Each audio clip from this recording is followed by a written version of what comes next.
अगर इंसान के जज्बात को हम किसी धागे पे रख देते तो ये जो खुला, ये जो आजाद वाला सिरा है, ये होती खुशियाँ, हैप्पीनेस। और ये जो बंद सा, भारी सा बंधा पड़ा है, यहाँ होती उदासी। अधिकतर लोग ना ही एकदम खुश होते हैं और ना ही एकदम दुखी होते हैं, और उनकी भावनाएं कहीं यहाँ बीच में रहती हैं। पर जिसे बाइपोलर होता है, उसकी भावनाएं हमेशा भागती रहती है, उसकी भावनाएं बहुत उथल पुथल करती हैं। जिसे बाइपोलर होता है उसे बहुत ज़्यादा महसूस होता है, और उसे बहुत जल्दी जल्दी भी महसूस होता है। होता ये है कि जब कोई इंसान बाइपोलर में एकदम खुश होता है ना, तो वो बहुत ही ज़्यादा खुश हो जाता है, मतलब उड़ते हुए बलून जितना खुश। उनमें बहुत सारी एनर्जी आ जाती है, उनको ऐसा लगता है वो कुछ भी कर सकते हैं। उन्हें ऐसा लगता है कि उन्हें सोने की भी ज़रूरत नहीं है। रात की 3-3 बजे वो खुशी खुशी काम करते हैं।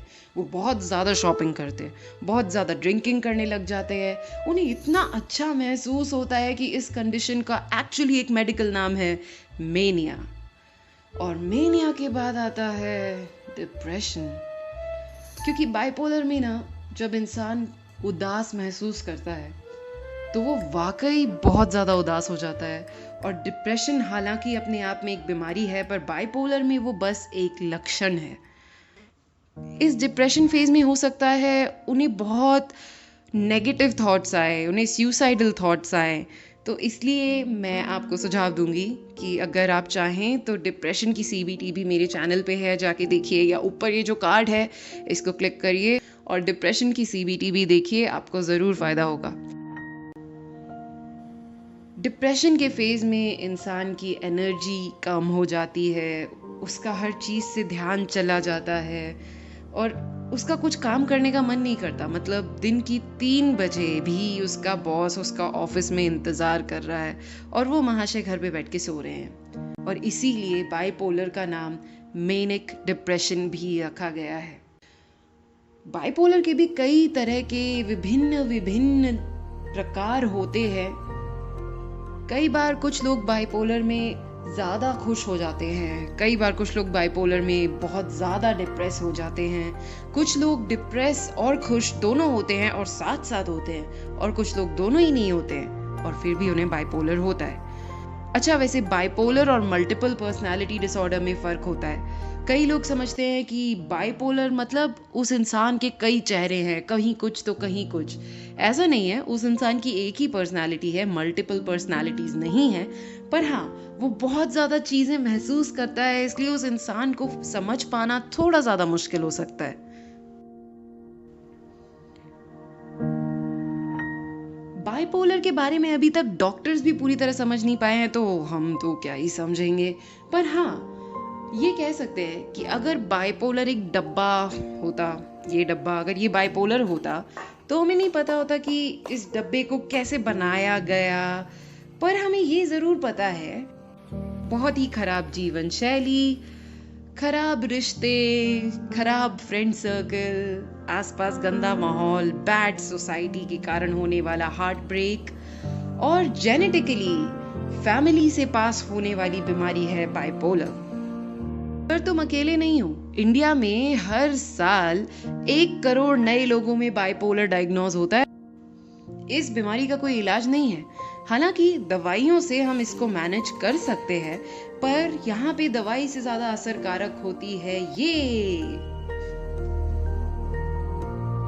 बाइपोलर की CBT के लिए हमें सबसे पहले हमारे पैटर्न समझने हैं कि हम क्या करते हैं, उसके बाद हमारा रिएक्शन क्या होता है। कई बार जैसे अगर मैं बहुत ज़्यादा खुश हूँ तो हो सकता है मैं बहुत शॉपिंग कर लूँ। बाइपोलर में देखा गया है कि इंसान जब अपने मेनिया वाले फेज में होता है वो बहुत पैसे खर्चता है और उसको पैसे खर्चने के बाद बहुत अच्छा भी लगता है। पर जब वो बहुत ज़्यादा पैसे खर्च देता है तो उसके पास पैसे बचते नहीं है और वो एकदम से फिर दुखी भी हो जाता है। तो पहले तो हमें ऐसी चीज़ें हटानी है जो हमें एक वक्त के लिए खुश करती हैं फिर दुखी कर देती हैं। तो ये पैटर्न्स हमें सबसे पहले तोड़ने हैं और हेल्दी पैटर्न्स बनाने हैं, जैसे कि ताज़ा फल,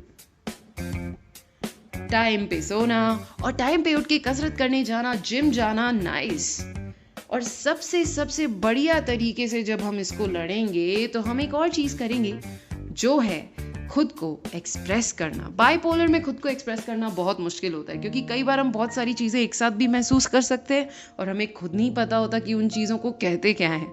तो हमें अपने हिसाब से उन भावनाओं को एक नाम देना है और उसको लिखना है। ठीक है, मतलब टाइपराइटर नहीं है तो डायरी में भी लिख सकते हैं। इस डायरी में हमें पूरी कहानी नहीं सुनानी पर हमें पूरा तर्क करना है। अगर हम बहुत ज़्यादा दुखी महसूस कर रहे हैं तो हमें खुद को ये समझाना है कि ये दुख सिर्फ हमारे माथे में है और हमारी ज़िंदगी बहुत सही चल रही है और चीज़ें बेहतर होंगी। अगर हम बहुत ज़्यादा खुश हैं, हमारा बहुत पार्टी करने का मन है, तो हमें इस डायरी में खुद को एक पेज में लंबा चौड़ा ज्ञान देना होगा कि ऐसा करने के नुकसान क्या है। और बाइपोलर की सीबीटी में सबसे ज़्यादा काम करने वाली चीज़ है बातें। बात करो यार। अगर तुम्हें लग रहा है कि तुम्हारे किसी दोस्त को बाइपोलर हो सकता है तो उन्हें बताओ बाइपोलर के बारे में। उन्हें बताओ कि खुश होके एकदम से सारे पैसे उड़ा देना गलत है। उनका कार्ड ही ले लो। इनफैक्ट कहीं लो ही मत उनका कार्ड। उन्हें बताओ कि ज्यादा दारू पीना खराब है, दारू छीन लो उनके हाथ से। क्या है, गुस्सा ही तो होगा। और गुस्से गुस्से में ही उसे बाहर ड्राइव पे कहीं शानदार सी जगह ले जाओ, क्योंकि खुशियां मनाने के अच्छे तरीके सिखाओ उन्हें। और अगर वो बहुत उदास हैं तो उनके दिल को जोड़ो। बाइपोलर में इंसान की कमजोरी होती है कि उसे एक साथ बहुत कुछ महसूस होता है और अक्सर जहर को जहर ही काटता है। तो जब उनकी प्रॉब्लम ही भावनाएं हैं तो उन्हें भावनाएं सुलझा के दो। इन सुलझी हुई भावनाओं के थ्रू वो अपने आप को खुद फिक्स कर लेंगे। और मैं इसी तरह के बहुत अच्छे अच्छे वीडियोस बनाती हूँ। ये वाले वीडियोस भी देखिए, बहुत हेल्प करेंगे। और क्योंकि ये वीडियो किसी एक इंसान के लिए नहीं है, सबके लिए है, तो प्लीज इन वीडियोस को ज्यादा से ज्यादा शेयर कीजिए। धन्यवाद, शुक्रिया।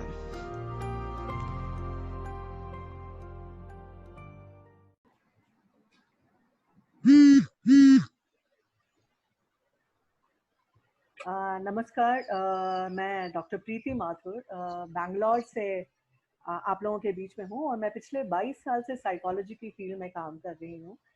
मेरा मेन जो काम है वो रिहैबिलिटेशन का है और साइकोलॉजी पढ़ाना मुझे बहुत पसंद है। बहुत सारे बच्चों के साथ मैंने डील किया है, बच्चों के साथ भी, बड़ों के साथ भी, और शायद मैं इस फील्ड को बहुत एंजॉय करती हूँ। आज उसी कड़ी में आगे बढ़ते हुए आज हम लोग इस IWIP के प्लेटफॉर्म के थ्रू आज बात करने जा रहे हैं बाइपोलर डिसऑर्डर के बारे में। चूंकि हम लोग सब साइकोलॉजी फील्ड से जुड़े हुए हैं और आज हमारे साथ बहुत सारे एक्सपर्ट्स भी जुड़े हुए हैं जो अपनी राय आपको बताएंगे बाइपोलर डिसऑर्डर के बारे में। तो सबसे पहले मैं भारती जी से चाहूंगी कि वो अपना एक इंट्रोडक्शन दें और हम लोगों को बताएं कि ये बाइपोलर डिसऑर्डर होता क्या है। Bharti ji. Good evening, everyone. This is Bharti Sharma, counseling and rehabilitation psychologist, and I have worked in clinical setup for more than 2 years. There, I dealt with all age group of mental health problems, and 1 year I worked in the disability field, and nowadays I'm working with the DCPCR COVID helpline. And now I want to tell in bipolar what happens. Bipolar is a full-blown episode of manic symptoms, then alternatively depressive symptoms. Like I would like to share here example. If a student is preparing for MBA exam, entrance exam, and उसने वो exam qualify कर लिया और he got selected, और just he got this news कि हाँ मैं select हो गया हूँ। ही सो मतलब उसके मूड में इतना चेंज आता है, वो इधर उधर फोन करता है, वेरी एक्साइटेड है, हैप्पी है, डांस कर रहा है, फ्रेंड्स को करा आ जाओ पार्टी करेंगे, मैं सेलेक्ट हो गया।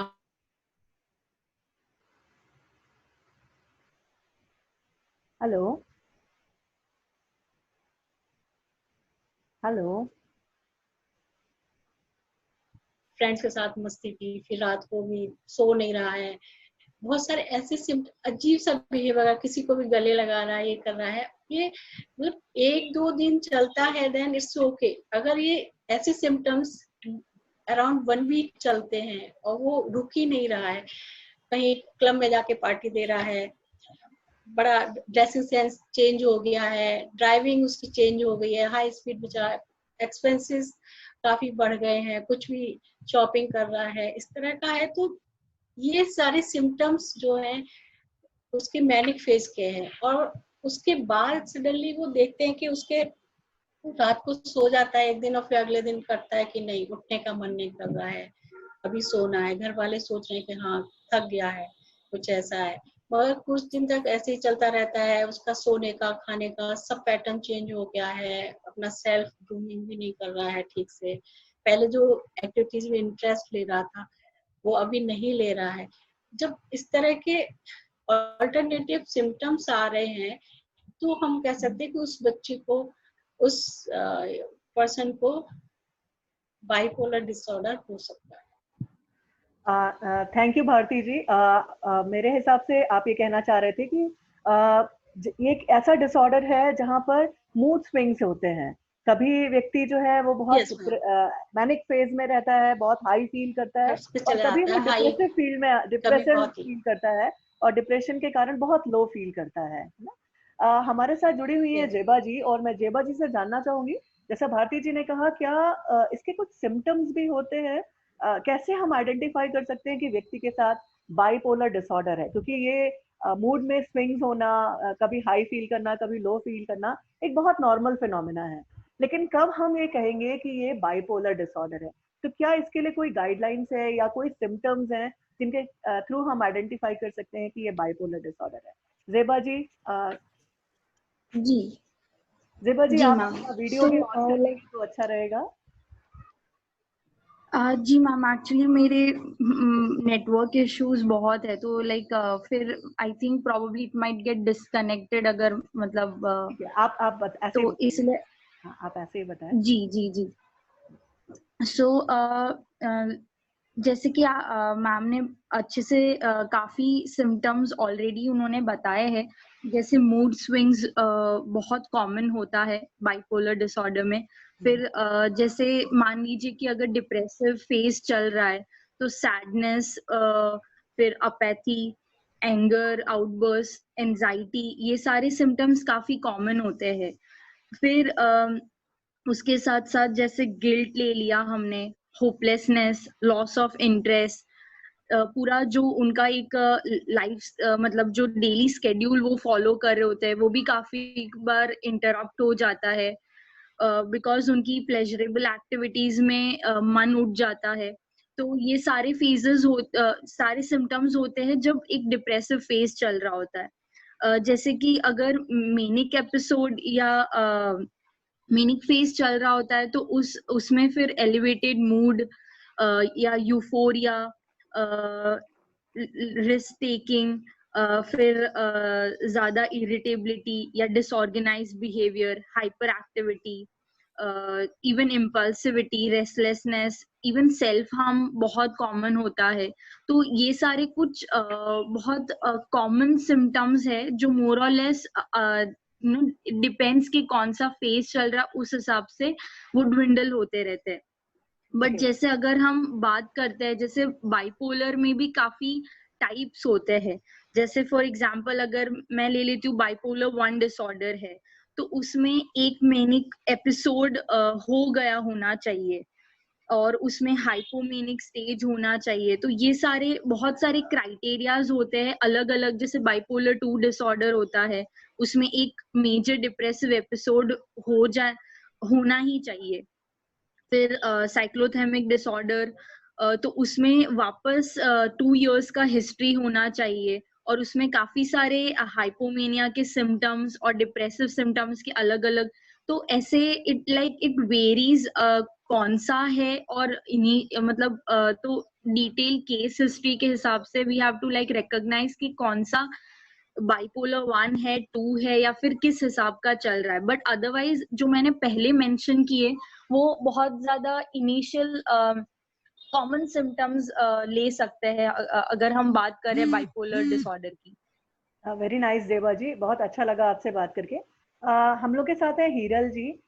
हीरल जी, आप अपना इंट्रोडक्शन दीजिएगा, लेकिन उसके पहले मैं आपको बता दूं, मैं ये जानना चाहूंगी एक्चुअली जैसे देवा जी ने बताया कि बाइपोलर 1 होता है, बाइपोलर 2 होता है, या फिर साइक्लोथेमिक बाइपोलर डिसऑर्डर होता है।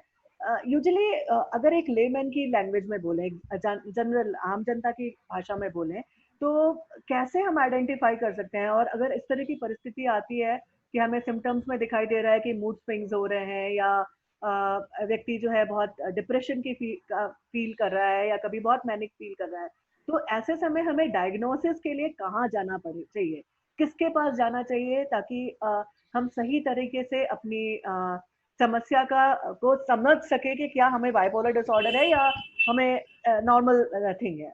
तो हीरल जी, मैं चाहूंगी कि आप अपना थोड़ा सा इंट्रोडक्शन देते हुए इस प्रश्न का उत्तर दें। जरूर जरूर जरूर हाँ। तो नमस्ते सभी को, और मेरा नाम हीरल खिमानी है। मैं कंसल्टिंग साइकोलॉजिस्ट हूँ और मैं 16 साल से इस फील्ड में हूँ, और मैं ख्याति साइकोथेरेपी सेंटर की founder as well as the director हूँ।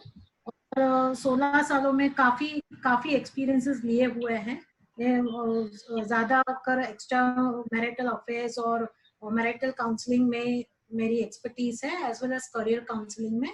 मैंने कैलिफोर्निया से सर्टिफाइड करियर काउंसलर भी हूँ, और बच्चों के बड़ों तक के मैं clinical as well as the counselling sessions में लेती हूँ। Very nice, very nice. So short introduction था, और अभी आते हैं आपके सवाल के ऊपर। आपने जो कहा कि जैसे बाइपोलर डिसऑर्डर होता है, आम लैंग्वेज में मैं अगर आम जनता के लिए बोलूं, तो जो मूड स्विंग्स होते हैं वो पोल्स को टच करते हैं। जैसे कि एक पर्सन एकदम डिप्रेशन जैसा फील होगा, जहां उसका मूड एकदम डाउन रहेगा, वो खुद बहुत लोनली फील करेगा, छोटा से छोटा काम भी करने के लिए उसको बहुत कठिनाई होगी। छोटा से छोटा काम यानी अगर समझ लीजिए किसी ने बेल बजा, तो वहां से उठ के वहां बेल तक जाना भी, दरवाजा खोलने जितना भी उसके अंदर एनर्जी कम होगी।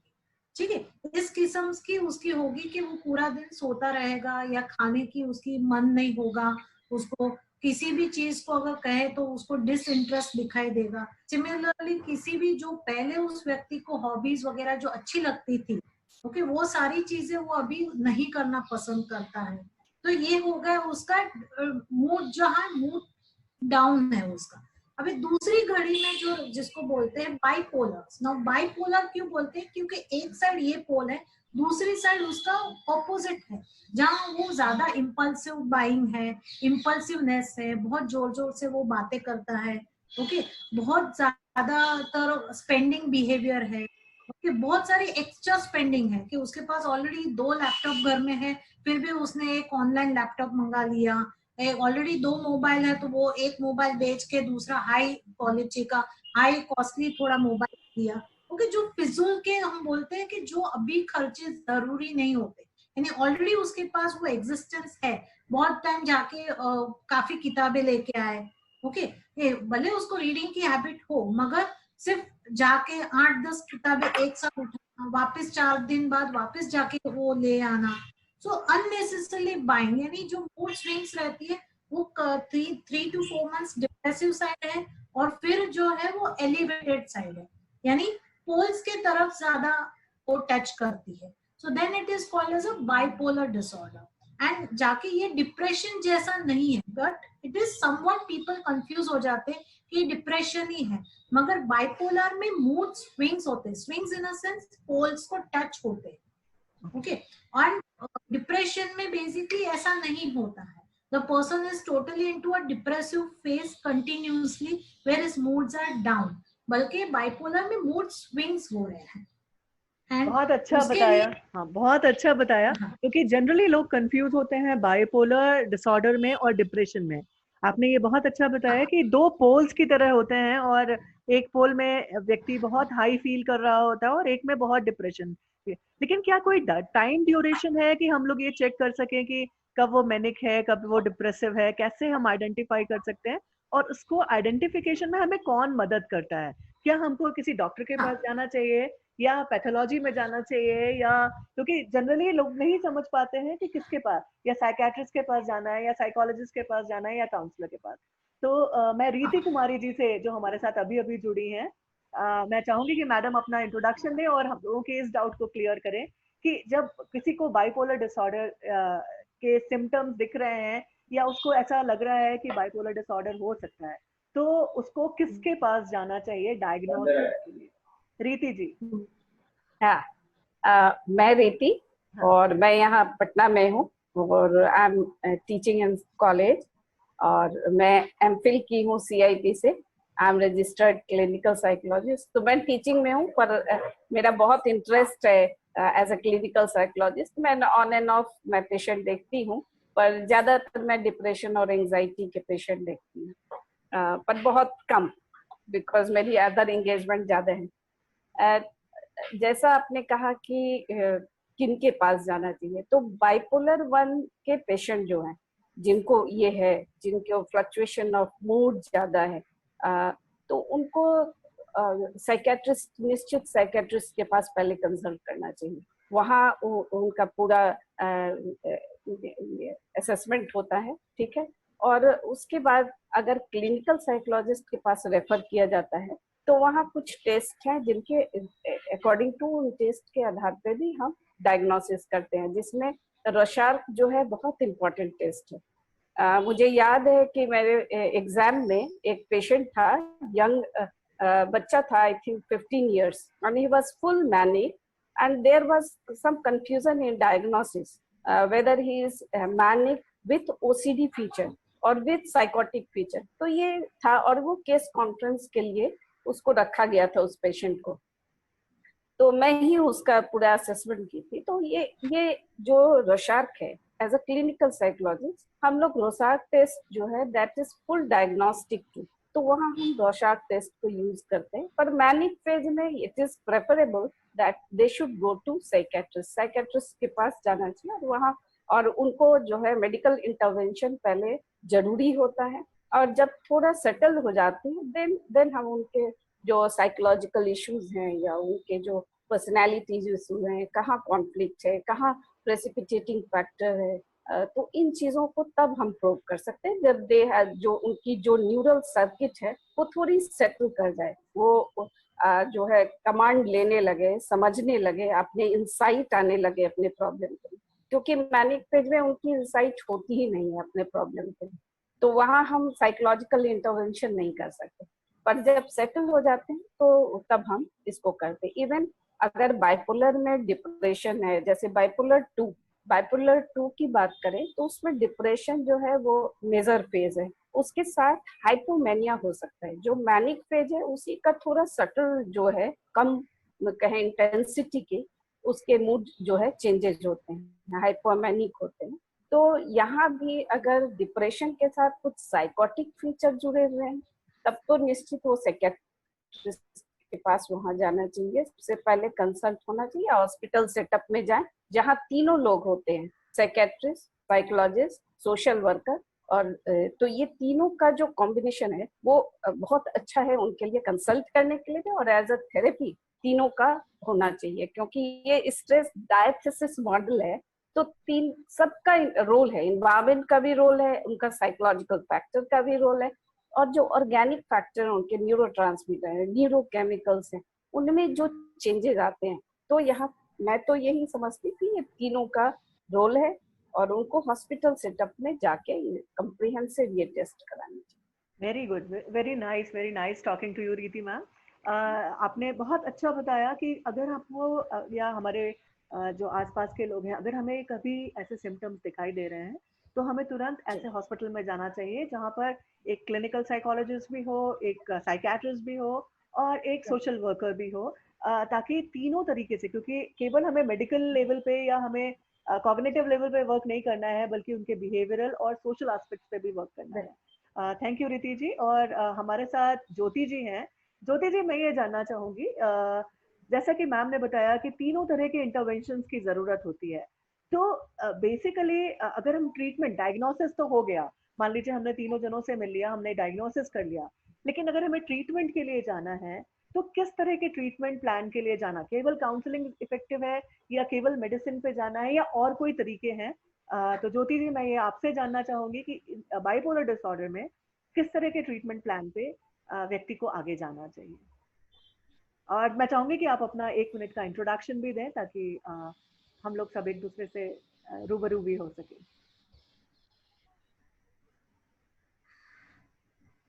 ज्योति जी, आप मेरी आवाज सुन रहे हैं?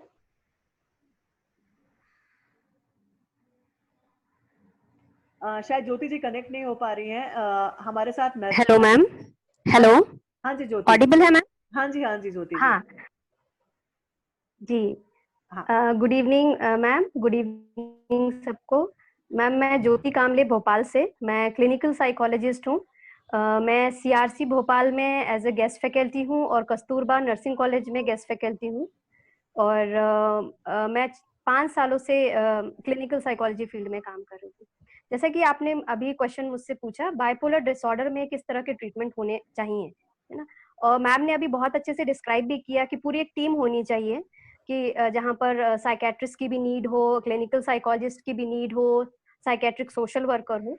और इनके ट्रीटमेंट प्लान में ऐसा है कि अगर मान लो उनके सिवियरिटी और कोर्स ऑफ इलनेस हमें देखना होता है, कि उनके कैसे साइन एंड सिम्टम्स है वो देखना है, कि मैनिक एपिसोड के क्या सिम्टम्स है, डिप्रेशन एपिसोड के क्या सिम्टम है।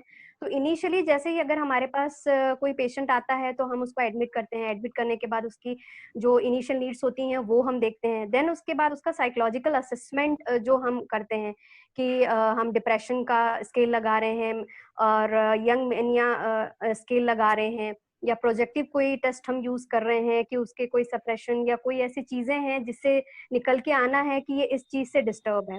तो हम ओवरऑल पूरा साइको डायग्नोस्टिक एनालिसिस करते हैं, पूरा फुल ब्लोन डायग्नोस करने के लिए कि ये बाइपोलर डिसऑर्डर का है। देन साइकेट्रिक मेडिसिन भी प्रिस्क्राइब करते हैं उसको ठीक करने के लिए। और हम लोग प्लान ये करते हैं कि अगर कोई कॉग्निटिव डिस्टॉर्शन है तो उसके लिए हम सीबीटी करते हैं।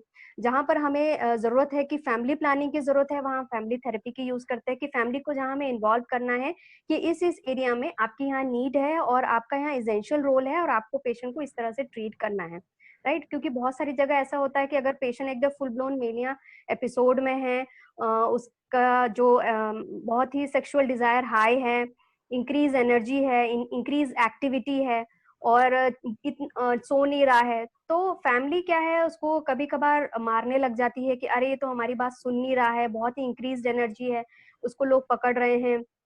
तो यहाँ पर हमें फैमिली को अवेयर भी कराने की जरूरत है कि ये इसका एक एपिसोड है और यहाँ पर हमें इसकी हेल्प करनी है, और इसमें आपको किस तरह से हेल्प करनी है, एक पूरा फुल ब्लोन प्रोसीजर होगा, step by step systematic sessions होंगे उसके, कि इसमें एक बायोलॉजिकल रिदम थेरेपी भी हम इनके लिए करते हैं, कि जिसमें बायोलॉजिकल रिदम थेरेपी में हम उसको एक्टिविटी शेड्यूलिंग कराते हैं, कि सुबह उठने से लेकर सोने तक का उसका कितना कैसा प्लान होगा, और उस प्लान को हर एक एक्टिविटी का एक रीजन होगा कि ये एक्टिविटी जो इसके लिए रखी गई है या प्लान किया गया है वो उसके एक कोई सिम्टम्स से एसोसिएट होके कि वहां पर उसको इम्प्रूवमेंट चाहिए।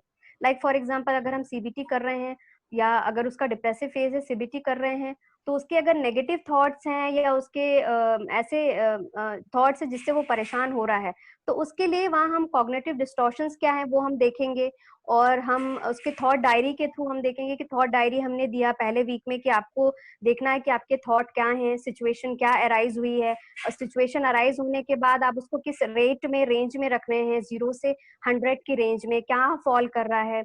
तब आपका इमोशन और आपकी फीलिंग क्या थी, वहां फिर से हम उसको रिकॉर्ड करने के लिए बोलते हैं कि 1 से 100 की रेंज में आप उसको रिकॉर्ड करें। देन उसके बाद नेक्स्ट 1 और 3 डेज के बाद जब हम उसको प्लान कराते हैं, तब हम उसके बाद उसको हम सिखाते हैं कि आपको कैसे अपने थॉट्स को, नेगेटिव थॉट्स को चेंज करना है, और क्या क्या डिस्टॉर्शंस है, जो 21 डिस्टॉर्शंस भी हम उसको एक्सप्लेन करते हैं, वहां पर उनको चेंज करना है। तो ये हम सीबीटी में उसको सिखाते हैं। देन ग्रुप थेरेपी भी होता है, जैसे अगर मान लो हॉस्पिटल में हमें बाइपोलर या मेनिया के अगर हमें पेशेंट मिल रहे हैं, तो हमने ग्रुप थेरेपी की, उनको एक्टिविटी शेड्यूलिंग कराया कि ये इस टाइम में हमने आपको ये एक्टिविटी दी है, आपको पार्टिसिपेट करना है, राइट। जैसे कि एक पेशेंट है जिसको बहुत अच्छा गाना ही गाता है वो, तो हम उनको बोल देंगे कि आप आज इस एक्टिविटी के मास्टर हैं, आपको सिंगिंग में पार्टिसिपेट करना, और आप वहाँ के जो है मेन वो हो गए। तो आप सबको प्लान करेंगे कि आपको 5:30 और 6:30 के अराउंड यहाँ पर इन सबको आपको लाना है, सारे पेशेंट्स को, और यहाँ पर आपको इसमें पार्टिसिपेट कराना है। ज्योति जी, तो ये यहाँ पर मैं एक क्लैरिटी चाहूंगी। हेलो ज्योति जी, मैं यहाँ पर एक क्लैरिटी चाहूंगी। जैसे आपने जी मैम। बताया कि हम लोग एक्टिविटी शेड्यूलिंग करते हैं, या हम उनको थेरेपीज, ग्रुप थेरेपीज के लिए बुलाते हैं, या उनका जी जी। मेडिसिन का डोज, और तो क्या ये बाइपोलर डिसऑर्डर के पेशेंट्स को हॉस्पिटलाइज करना पड़ता है, या ये होम बेस्ड थेरेपीज होती हैं? क्या हम ये उनको मैम घर पे रख के भी सिवियरिटी पे डिपेंड, मैम ये सिवियरिटी पे डिपेंड करता है। जैसे अगर हम देख रहे हैं, अगर हमने रेटिंग लगाई है, मोस्टली तो बाइपोलर डिसऑर्डर को अगर सिवियरिटी रेंज में ही हम उसको एडमिशन देते हैं, कि बहुत ज्यादा उनके सीवियर केसेस हैं तो हम उनको एडमिट करते हैं। कुछ कुछ ऐसे भी बाइपोलर डिसऑर्डर के केसेस होते हैं जो बिल्कुल भी अवेयरनेस में नहीं आते हैं, और वो ऐसे ही फैमिली के अंदर होते हैं या हमारे अराउंड होते हैं, जिनको ट्रीटमेंट नहीं मिलता है ना। तो सिवियरिटी बेस के अकॉर्डिंग उसको हम एडमिशन देते हैं, कि जो उसका रेंज है कि मॉडरेट टू सीवियर रेंज में है, कि हाँ अब यहाँ पर उनको मेडिकेशन और हॉस्पिटलाइजेशन की नीड है। जहाँ माइल्ड लेवल में है तो हाँ हम उसको थेरेपी सेशन के लिए बुला सकते हैं, उनको मेडिकेशन प्रोवाइड कर सकते हैं। लेकिन अगर सीवियर है तो उसके लिए तो हॉस्पिटलाइजेशन मस्ट है। थैंक यू ज्योति जी। हमारे साथ नजराना जी भी हैं। मैं चाहूंगी कि नजराना जी ये बताएं कि जैसा कि ज्योति जी ने बताया कि बहुत तरह की थेरेपीज हम लोग बाइपोलर डिसऑर्डर में देते हैं, तो एज अ साइकोलॉजिस्ट या एज अ थेरेपिस्ट हम लोगों को किन बातों का ध्यान रखना चाहिए जब हम बाइपोलर पेशेंट्स के साथ डील कर रहे हैं? नजराना जी, मैं चाहूंगी कि आप अपने आप को अनम्यूट करें, कैमरा ऑन करें, अपना इंट्रोडक्शन दें, और हम लोगों के आंसर का, क्वेश्चन का आंसर करें। सॉरी।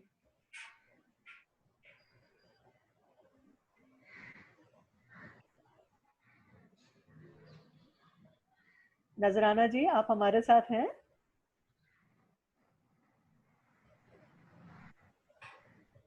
आई थिंक वो अपने आप को अनम्यूट नहीं कर पा रहे हैं, या कुछ इश्यू आ रहा है।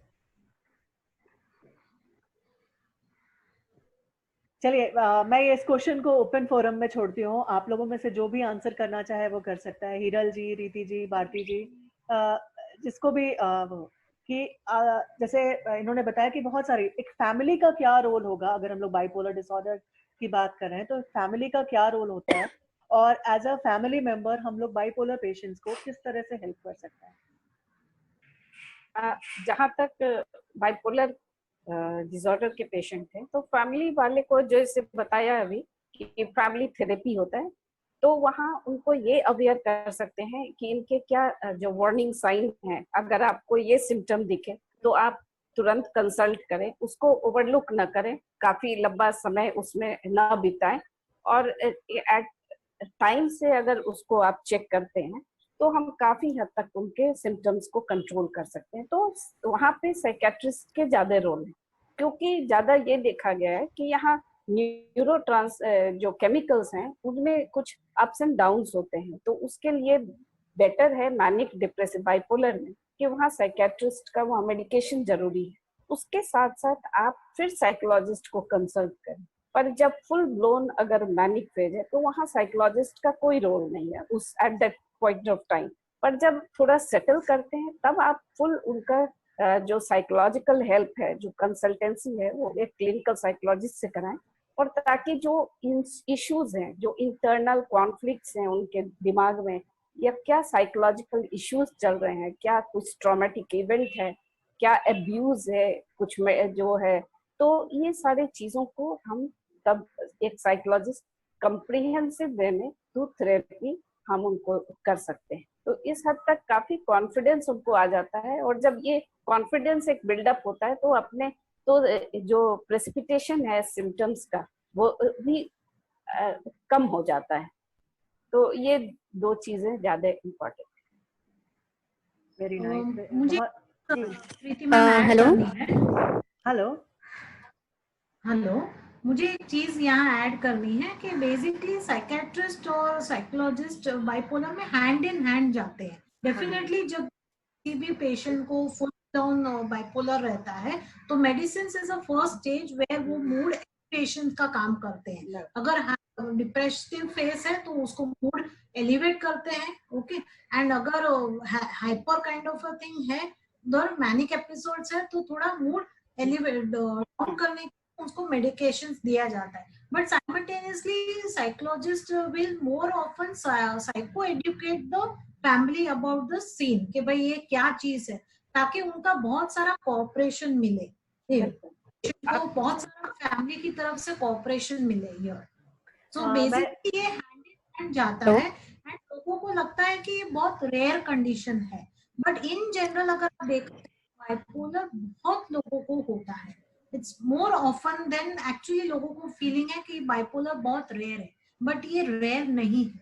It's in the clinical setup बहुत ऑफन लोगों को बाइपोलर डायग्नोस किया जाता है। मुझे हीरल जी की बात से एक चीज ध्यान आई कि जहां हम लोग बात कर रहे हैं कि यहाँ पर क्लिनिकल साइकोलॉजिस्ट का रोल है, साइकेट्रिस्ट का रोल है, सोशल वर्कर का रोल है, आई थिंक रिहेबिलिटेशन साइकोलॉजिस्ट का रोल भी बहुत इम्पोर्टेंट है। जहाँ साइकेट्रिस्ट उसकी मेडिकल कंडीशन पे वर्क करता है, उसके जो इम्बैलेंसेस हैं, केमिकल इम्बैलेंसेस हैं, उनको कंट्रोल करता है। क्लिनिकल साइकोलॉजिस्ट जहाँ डायग्नोसिस में मदद करता है, वहीं सोशल वर्कर और rehabilitation psychologist actually hand in hand work करके उसको रिहेबिलिटेट करने में, क्योंकि जनरली इस चीजों को लोग समझ नहीं पाते हैं, गलत ढंग से इनको इंटरप्रेट करते हैं और समाज में इनको बड़े गलत निगाह से देखा जाता है। तो ऐसे में समाज में उनको विस्थापित करने के लिए जो सपोर्ट मिलता है वो social workers, clinical social workers और रिहेबिलिटेशन साइकोलॉजिस्ट प्रोवाइड करते हैं। मैम मैं इसमें ऐड ऑन करना चाहूंगी। हाँ जी ज्योति जी। ज्योति जी आप इसमें जो फैमिली थेरेपी के लिए हम यूज करते हैं, फैमिली फोकस थेरेपी यूज करते हैं। इसमें भी हमारा प्लान होता है कि पहले सेशन में हम पहले फैमिली मेंबर्स को साइको एजुकेट करेंगे अबाउट उसके इलनेस के, उसके कोर्स के, उसके नेचर के इलनेस के बारे में, और जो उसका फार्माकोलॉजिकल जो ट्रीटमेंट चल रहा है और उसके साइड इफेक्ट्स, ये सब भी हम साइको एजुकेशन में करते हैं।